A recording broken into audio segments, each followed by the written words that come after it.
I think if I hear you call me Becky one more time, six-pack, I'm gonna pop your tops. All six of them. Who are you?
Do you really want to do some serious time for this girl? No, I'm gonna stay in here and burn while you walk away with all the money, okay? Why, you think I planned it this way? Corey Feldman, Nicole Eggert, Corey Haim. You know, Megan, I thought I met this girl. I thought we had something special. You don't know anything, do you? Blown Away. Because of the sexual nature of this film, Blown Away will be available in an unrated and in an R-rated version. Hey, this is Matt once again. Welcome back to another video, and this is another paid request, this time from Dan, as from the film Blown Away from 1992. Blown Away. Trusting someone can be bedly. Bedly. Bedly. Bedly. Bedly? Otisburg? Like Bedly? Trusting someone can be bedly. B-E-A-D-L... what the fuck is bedly? Beedly. Beetle Bailey? Bedly. This film is so shitty, the fucking DVD cannot even get the fucking tagline. Do you mean deadly? That's a D, not a B. For bullshit. Bedly. So. That's the worst thing you can do, bedly. Must be some kind of STD. I don't know about, don't want. Beedly. Bedly. Maybe it's the Beetle Bailey fucking. For all four of you who remember Beetle Bailey. So. I just had to. Anyway, for anyone who wants to request any type of reviews, topics, reactions, re-reviews, movies, games, news, lists, pretty much any type of video, you just send a request either directly to my PayPal or join my Patreon. Both links are down below in the info box. Now, Blown Away, where trusting someone can be deadly, not beedly. There's another Blown Away that came out after this with Tommy Lee Jones and Jeff Bridges, which is Explosion, the movie. This is a film that's much more of a Cinemax movie. Now, it wasn't on Cinemax, but it would belong on Cinemax. Because it's Corey Haim and Corey Feldman and a lot of fucking. Not each other, that'd be a different movie. But a lot of fucking, especially Corey Haim and this girl, Nicole Eggert. Now, if I understand... they were an item at the time. Corey Haim, I like Corey Haim. I miss Corey Haim. I'm a big fan of Watchers from 1988. Love it. One of those childhood monster movies I watched many times. I like Silver Bullet. I like The Lost Boys. I don't mind Corey Feldman, but I always like Corey Haim more. I always prefer Corey Haim more, because I honestly thought Corey Haim had a bit more acting. He could stretch more as an actor compared to Feldman. I don't hate Feldman, I don't know about him as a person nowadays. Bit cuckoo for Cocoa Puffs for me nowadays, but I don't mind Feldman and his acting and The Lost Boys or The Burbs. But between the two, I was more of a Corey Haim guy, and I miss it. It's sad where he ended up. It really is, because I do think he had talent. This movie, he was with this girl, Nicole Eggert. Nicole Eggert, she was on this TV show Charles in Charge. I think she would go on to Baywatch, I believe, but I know she was on Charles in Charge. And again, she was with Corey Haim at the time. That's probably how they got really detailed in the sex scenes. Now, the plot of the film, there was a birthday party. Nicole Eggert's mom is driving home. There's a bomb under the car. Boom. Right into a gas station. Blown away. I'm like, okay, that's a way to open the film. Get the title right away. Something's blown away. Okay, it's not a lie. The title didn't lie. It's a year later. Corey Haim is working with his brother, played by Corey Feldman, at the ski lodge. And Corey Haim sees his girl, Nicole Eggert, on a horse. And things are about to go wrong, and he saves her. They start having getting to know each other.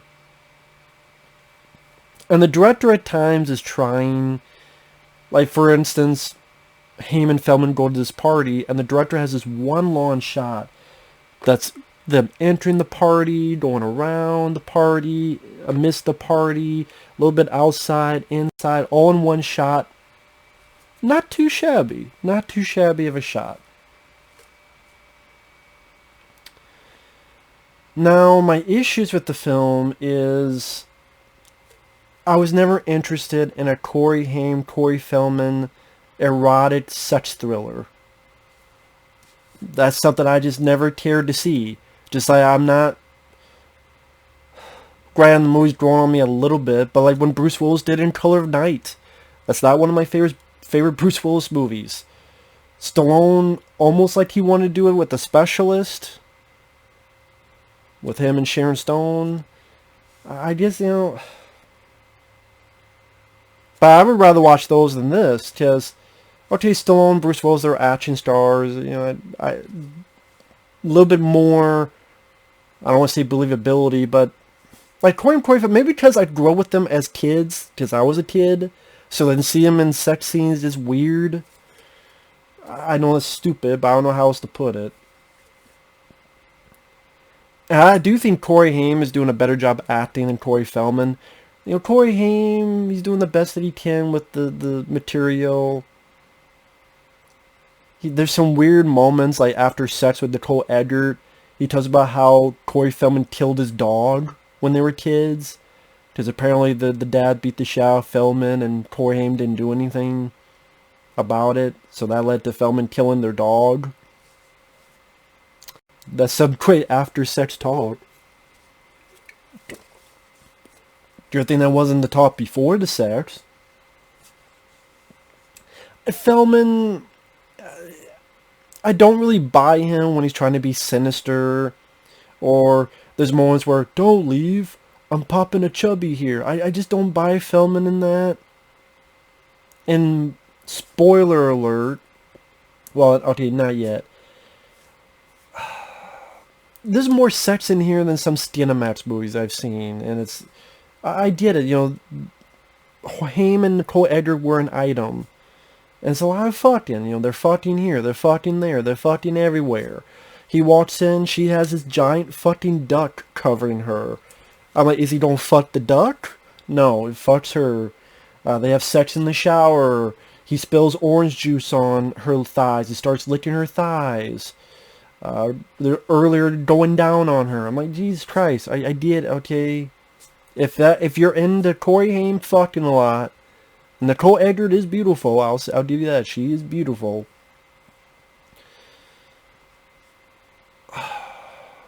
He starts noticing stuff about her. She'll go into these bars and she'll take pills, and then it leads to more fucking. like fucking on this fur or whatever, by the fireplace. I'm like, is this movie going anywhere? It's Corey Haim didn't know Nicole Eggert. They fuck. Boom, fuck. Boom, fuck. Boom, fuck. That's like half the fucking movie. Is there anything else to this? She says that Feldman took a pass on her. Corey Haim and Feldman get into a fight together, but the director shot it so piss poorly that, okay, Corey Haim, Corey Feldman get in a fist fight. That could be interesting, but again, it's done so piss poorly because the director doesn't know how to handle a fight scene. Or something happened during the day. Maybe it's not the director's fault. Maybe he's one of the two stars. Maybe there's...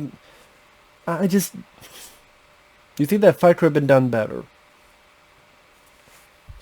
When you get to the second half of the film, finally things start happening where, Corey Haim's ex-girlfriend, who was with Feldman the night or two before, she's found dead in the woods.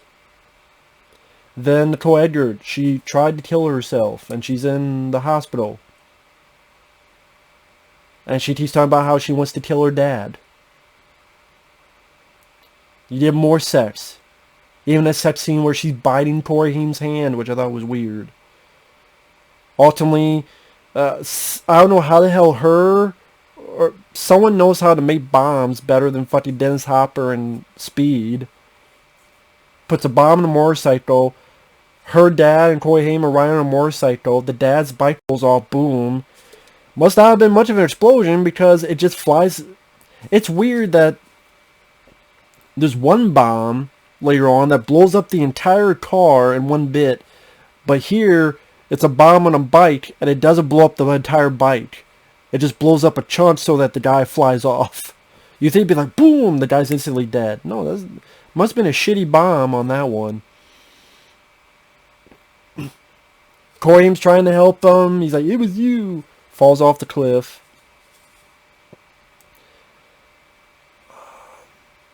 He gets arrested. He's talking on the phone. He gets out on bail. He's in the car at one point. For some reason, he just gets the starts looking at the car. Faithfully, nick of time. There's like 3 seconds left. He runs for like 10 seconds. Even though there's only 3 seconds left. And then it explodes.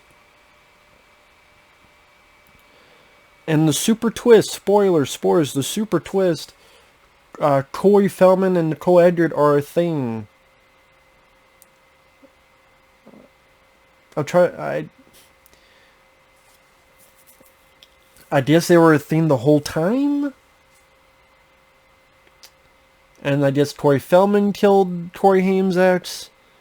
And Corey Feldman, one of the reasons he's doing this is because he's tired of Corey Haim's shit of, you didn't do anything when I was getting my ass beat when we were kids. I'm like, he was a kid too. What was he supposed to do? Kung fu with the dad? But you didn't do anything. So he wanted his own brother dead. I guess also for the money that Nicole Eggert, I guess, is getting from her dad's death. But then Feldman's ready to shoot him, and Nicole Eggert shoots Feldman. And then she's like, we can have everything. So I guess she does love Haim. She's a horrible shot because she starts shooting point blank range and can't hit crap. And she's got like 2 guns at this point. Because she picked up Corey Feldman's gun. Boom, boom. And then point blank range she can't hit. Worst shot ever. Then the cop, she can't hit shit. They can't hit shit. Then finally they shoot her, and it's pretty violent, surprisingly. Like you see the back of her dress. I'm like, okay, this is more violent than I thought. And she goes out the window, and you find out Corey Haim was wired. Of course, the cops weren't doing their job because, well, if she didn't shoot Feldman would have shot him and he'd be dead. But, guess he should be lucky that she shot Feldman before that. Then Corey Haim, he's sad because, asshole brother's dead. The woman he loved is dead. Ex-girlfriend is dead. Everyone's dead. Wouldn't be surprised fucking goldfish if you had one is dead. And then the movie's over. I'm sitting there and I'm going, okay, what did I really get out of this as a movie? Corey Haim is doing the best that he can with the limited stuff he's given. Nicole Eggert is very sexy. Yeah, a couple explosions. I don't know how the hell Feldman or her know how to make these fucking explosives. I guess, fucking back of a bubblegum, or I don't know. They just know how to make these explosives. Because everyone does, I guess. I don't think they ever explain how they know how to make these fucking explosives. I'm surprised they didn't make it explosive. I mean, whatever. Make it explosive in the toilet, like Lethal Weapon 2. But it just seemed like an excuse to show a lot of sex scenes between Corey Haim and Nicole Eggert. And you did a little sex scene between Corey Feldman and Nicole Eggert, which that must have been a weird discussion at the time. Like, hey, I'm with Nicole Eggert, but I'm going to let my buddy Corey Feldman, okay, you guys are going to have a sex scene now too. Yeah, I wonder if that conversation was fucking weird. You don't have sex with my girlfriend. Especially when you know more and more about what these two guys went through when they were kids. I guess if you're to see an erotic thriller with Corey Haim and Corey Feldman, where Corey Haim's more the star and half the movie's like him fucking his girlfriend at the time, and seeing Corey Haim's ass and them fucking, and that's what I get. If that's enough for people, cool. It's just like a 5.79 to be. For me, I can't say it's the worst Corey Haim film I've seen, because you have stuff like Fever Lake. But it's one of my least favorite. When I think of, I've seen this film before back in the day and went, just okay, blown away. Is it some action thriller? Some guy, okay. But even as a thriller, it could work, but it gets so... It's like the movie was going nowhere for the first half, and then finally we start having a plot in the second half, and then it just really wasn't much of anything that satisfying or thrilling. Really. This seems like a made-for-cable, a made-for-Showtime type of flick. Or made-for-Cinemax. Be another episode of the Red Shoe Diaries. This is not for me. It's never been for me. Well, I think Corey Haim, I'd rather stick with Watchers, Silver Bullet. Even Dream a Little Dream 2, as weird as that is, I would rather watch that than this. Even National Lampoon's Last Resort I'd rather watch than this. That's just me. So, yeah, this is one of my least favorites. I'd rather watch The Blown Away with Jeff Bridges than this. At least that has a lot more fun explosions, and Tommy Lee Jones trying to be an Irish bomber is like, okay. But I got more excitement out of that than this. And I'm not even the biggest fan of Blown Away either, but I would chalk that like a time waster here. It's more waste of time. And yeah, I like Corey Haim. If you want to see everything with Corey Haim, I don't blame you. I'm the same way. But it's not one that really sticks in my memory for the future. I just don't find that thrilling, that exciting, and just, again, awkward at times to watch for me. So with that said, thanks for watching. Take care. We'll see you guys later. Bye-bye.